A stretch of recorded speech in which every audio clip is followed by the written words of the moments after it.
Hello. Welcome to USCIS Processing Updates. The United States has long been a land of opportunity, drawing individuals from diverse backgrounds seeking a better life, pursuing education, or contributing their skills to the nation's growth. But a failed U.S. immigration system created a major roadblock for the immigrants. We will discuss about this broken U.S. immigration and how it can be fixed. If you are interested in learning more about this topic, stay tuned until the end of this video.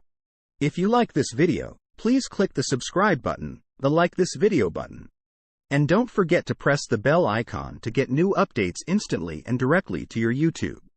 Now let's get into the video and find out what the latest updates are on U.S. immigration.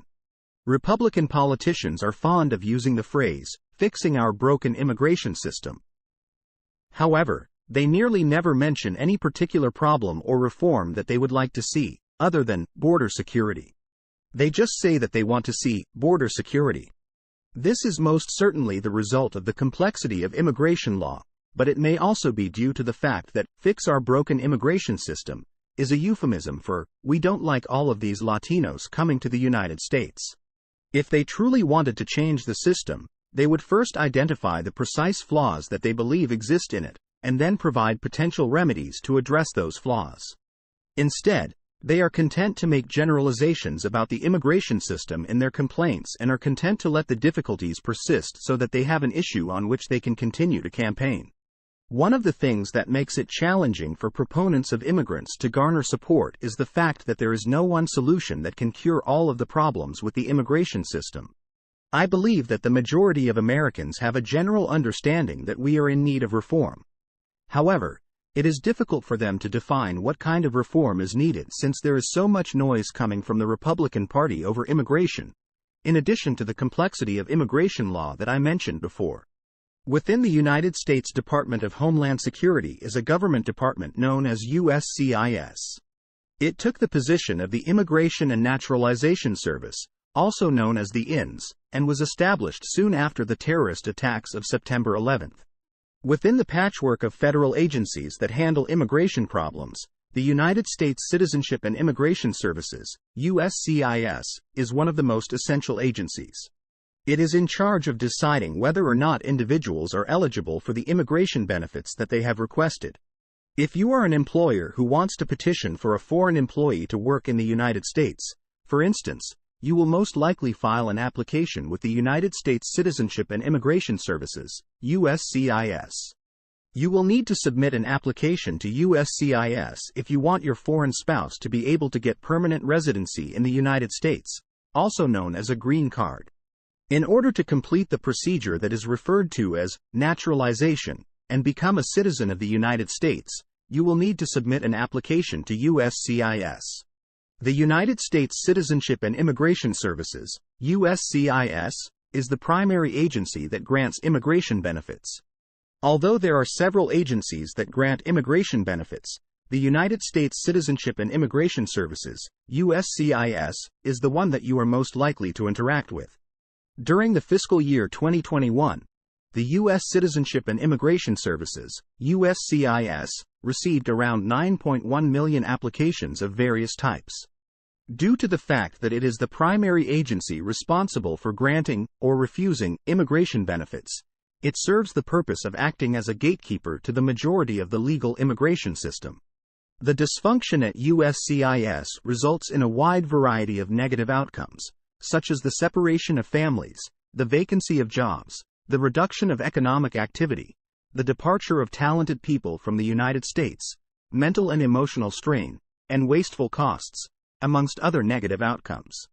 In the following paragraphs, I will single out two particular issues with USCIS and explain how these issues might be resolved. The first change I've identified will have to originate in Congress, and the second change will have to originate with the President. USCIS suffers from a severe lack of funding. The United States Citizenship and Immigration Services, USCIS, notes on its website that the majority of its revenue comes from the fees that are collected from those who submit applications for immigration benefits.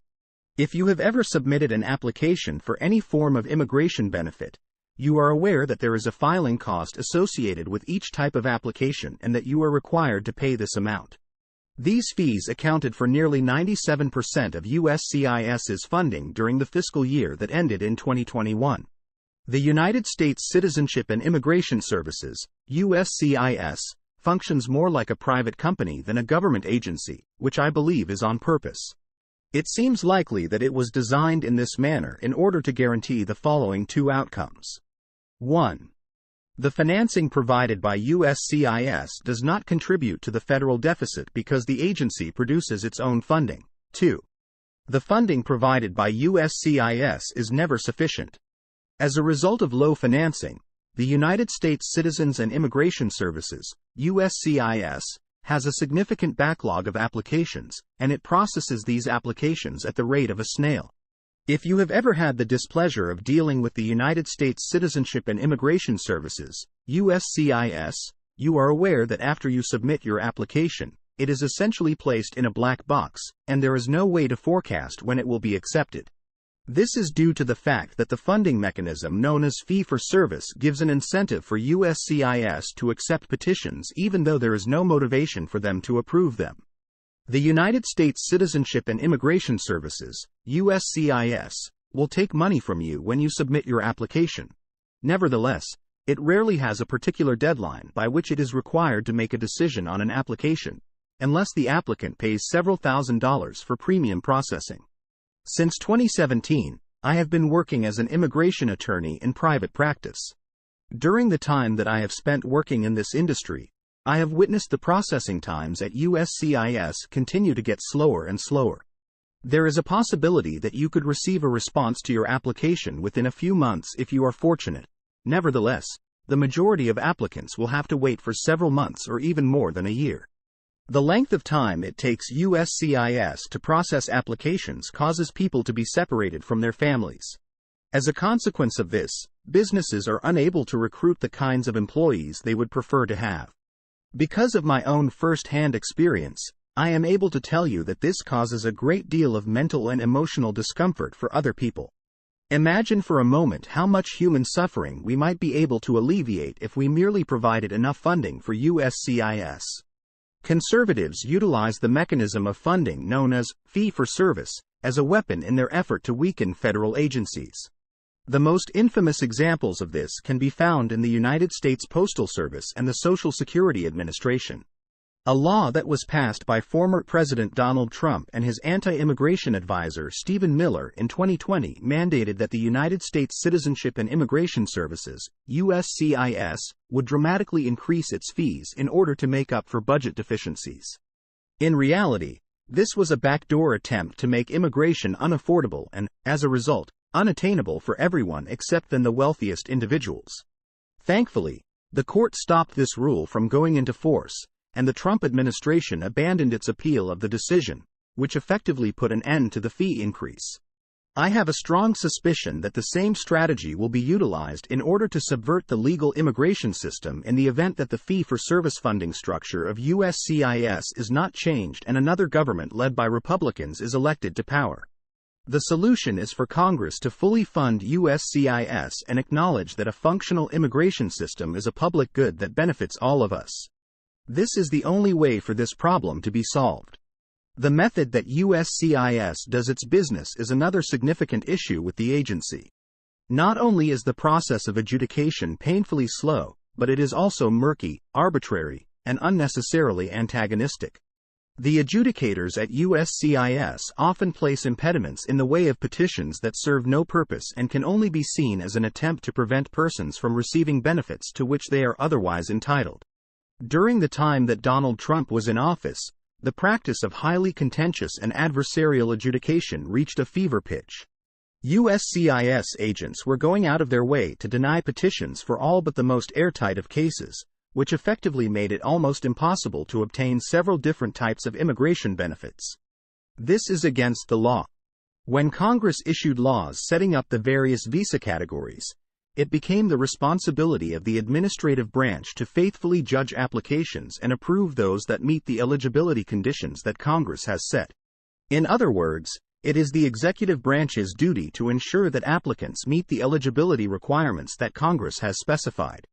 One of the most egregious illustrations of this practice is the so-called blank space criterion that Trump and Miller put into place. The U.S. Citizenship and Immigration Services, USCIS, started turning down applications if any item on the application form was left blank. This was an evident attempt to make it impossible to obtain asylum, and it was especially directed on individuals who had submitted asylum applications. As soon as President Joe Biden came office, I had high hopes that he would put an end to this culture of antagonistic adjudication, but I have not observed very many positive changes as of yet. USCIS officers are still issuing the same types of baseless challenges that they were issuing during the administration of President Trump. The United States Citizenship and Immigration Services, USCIS, is subject to a large number of lawsuits each year, but the agency refuses to change its practices in favor of modernization. On the other hand, I feel it necessary to point out that the blank space criteria policy was terminated by the Biden administration in April of 2021. Many hostile practices are still in place, despite the fact that President Biden did put an end to a few of the more heinous policies that were implemented by Miller and Trump. To our good fortune, the president possesses a large amount of legislative authority that enables him to modify the way that USCIS operates even if Congress does nothing. There are a number of different technical reforms that need be implemented by Biden, as well as a change in the protocols for training, and an effort to try to transform the culture of USCIS as a whole. It is unacceptable for USCIS to act as a barrier to immigration. It should be able to make impartial decisions about immigration benefits.